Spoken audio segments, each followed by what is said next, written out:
Welcome to the Investor Coaching Show, a podcast to help you get an insider's view of the financial world and escape common investment traps. We look at the financial news of the day and help you make sense of it so you can relax about money. And here's your host, Paul Winkler. All right. Back on the Investor Coaching Show. I'm Paul Winkler. Okay, so there was something that I thought I would play for you. I thought this was funny because I like picking on these guys. I really do. I probably shouldn't, but I just have way too much fun picking on this stuff. When you watch TV programs about investing, these people sound like they just know exactly what's going on and anything. Here's what we think is going to happen next. Here's where we think things are going to go. And you really need to listen. And, we see these investing clubs. You need to join the investing club to hear what we think is going to happen next. And I remember, one of the things that I had done was I was looking around for studies on this stuff. And the Kellogg School of Management had done a study. And it was Jim Cramer, just well-known guy, just out there talking about markets all the time and which stocks you ought to buy and things like that. And they found in the study that you should actually sell the stuff he was recommending. You'd do better having sold it. But what happens is the stock would go up in value because he would create demand by saying it was going to go up in value. He would create demand. So people would start to buy it and they would drive up the price. But the thing you think about it, he created demand and the stock goes up. But who benefited from that?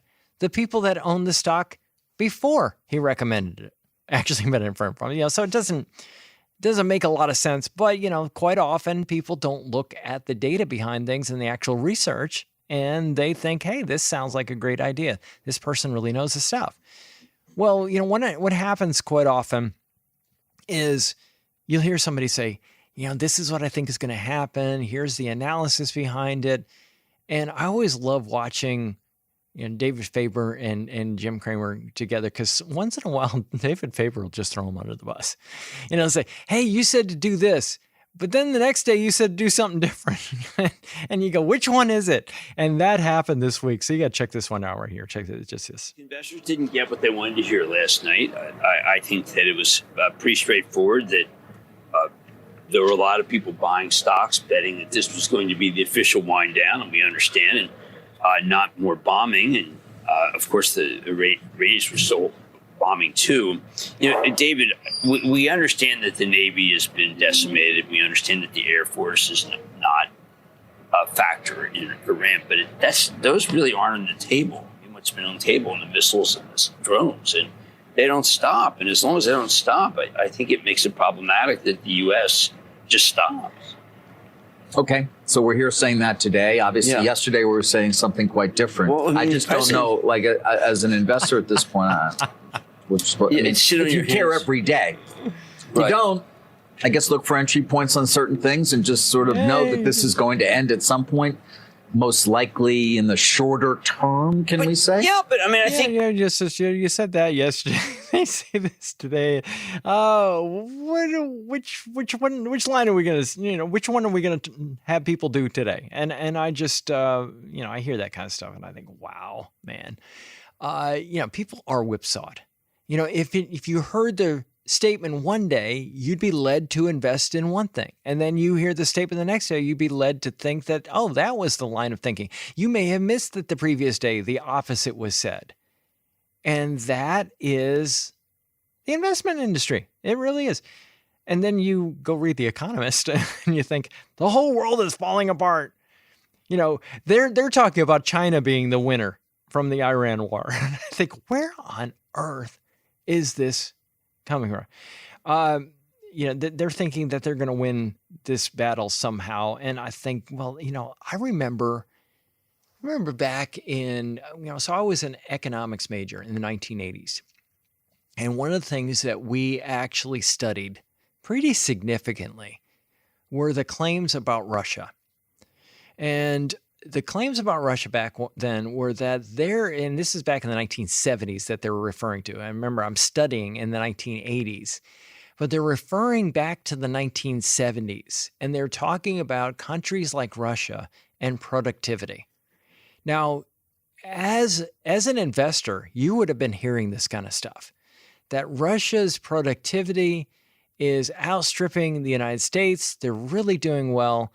I remember one thing talking about shoes. I don't remember why it was, but they were talking about shoes and the production of shoes for some reason. They were talking about automobiles as well and the production of automobiles. And they said, just outstripping us. I mean, look at how well they're doing. Well, as time went on, the light came on and people started recognizing that the shoes that they were putting out were absolute trash. They were no good. The automobiles breaking down, and they were no good. And yet all you heard was about how great they were doing. And, you wouldn't know any better. There was no way that you would have known that, and nor would the media outlets necessarily have known that. But it was just a lot of information. We tried the best we can to ferret out what's good and what's not good. And so often we're just given information that's just garbage. And here's the point that I like to make is that markets, to have a tendency to, they'll take all of this information, they'll digest it, and they price things properly. This is the whole idea behind market efficiency. The idea being that you have the sum total of all informed investors looking at all the information out there, and they're trying to determine what the proper price of something is. What are the implications of that? The implications are that at any point in time, you don't have to sit there and worry whether you're overpaying for something or you're being underpaid for something that you're selling. It's properly priced. And that is the brutal truth when it comes down to the investing world, is that so much of this information that we see out there, these people telling us what's going to happen next, where things are going to go next, is just fodder to get you to tune in. I tell people, go outside, have fun, go count the daisies or something like that, but don't pay attention to these programs. They're not terribly helpful in making you a more successful investor. Hey, just a note to you podcast folks, we just came out with a retirement income guide, and I'm super excited about this. There are all kinds of myths about taking income in retirement. People worry about running out of money, and rightfully so, because a lot of these myths can actually cause that.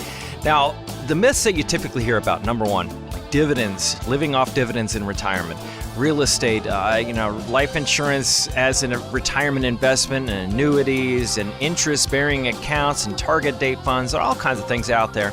What I want to do is put something together that walks through why those things are problematic, number one.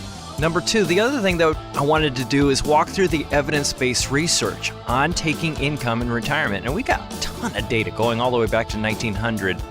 What's the logic behind it? And it's intensely logical. So we put that together, and all you have to do to download that, making it super simple, just go to paulwinkler.com/relax, and you can actually get into that very easily right there. So I would urge you to do that. Check it out, because I think you're going to really like it. paulwinkler.com/relax. All right, back here on the Investor Coaching Show, Paul Winkler. So one of the topics that came up this week, somebody was telling me about all of their friends.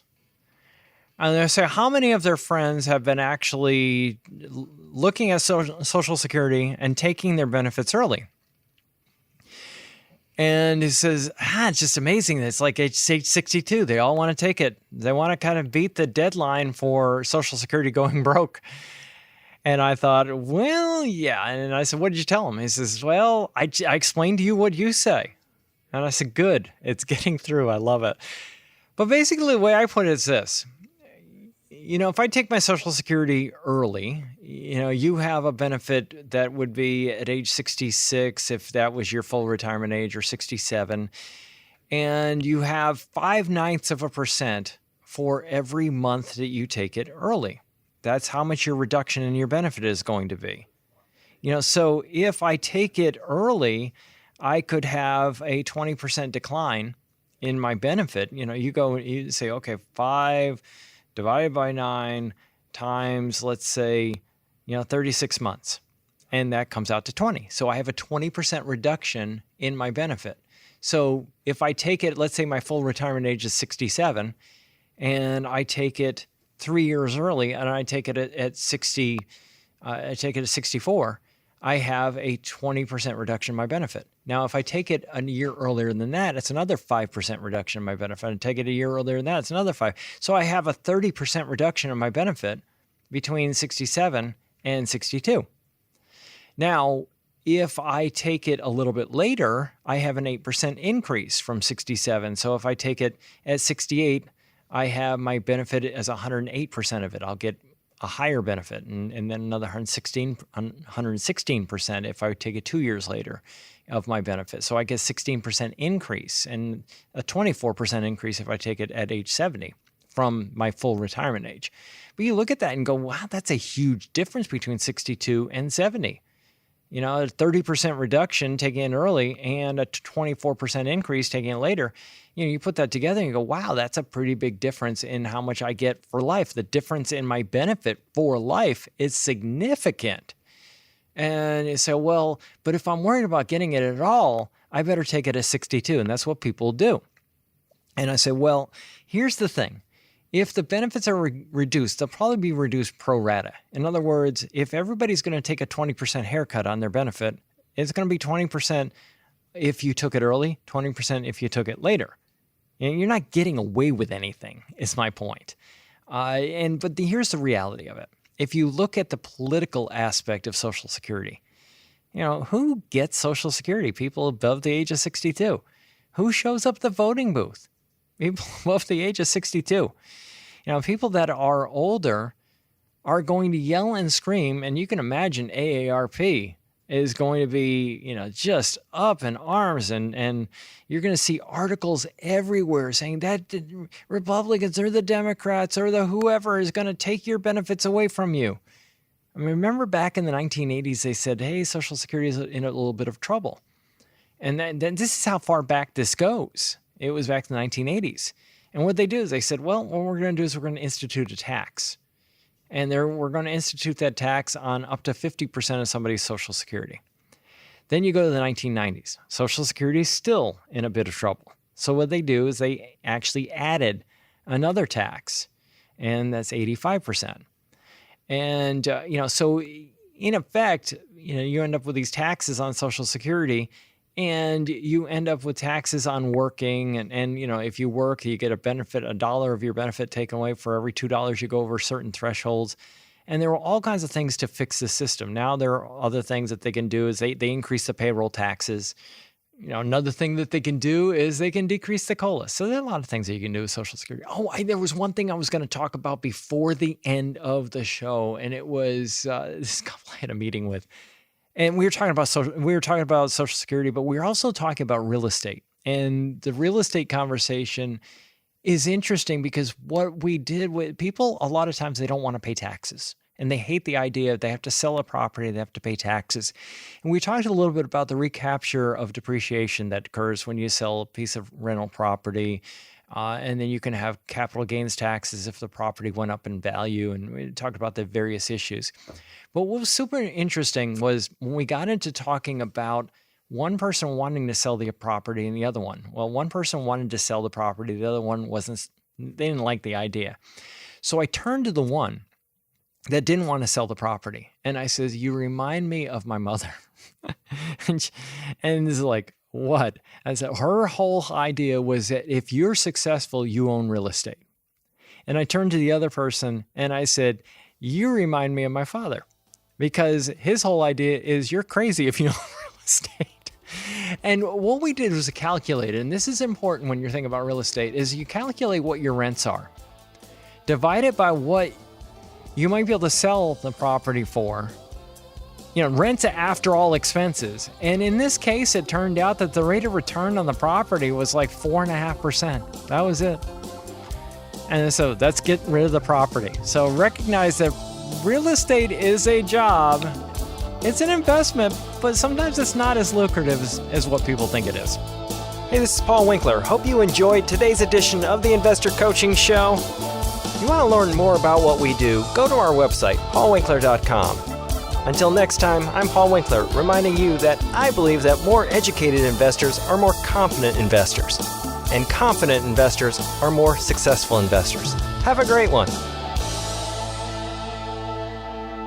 Advisory services offered through Paul Winkler, Inc., an SEC-registered investment advisor. The opinions voiced and information provided in this material are for general informational purposes only and not intended to provide specific advice or recommendations for any individual. To determine what investments are appropriate for you, please consult with a financial advisor. Paul Winkler, Inc. does not provide tax or legal advice. Please consult your tax or legal advisor regarding your particular situation.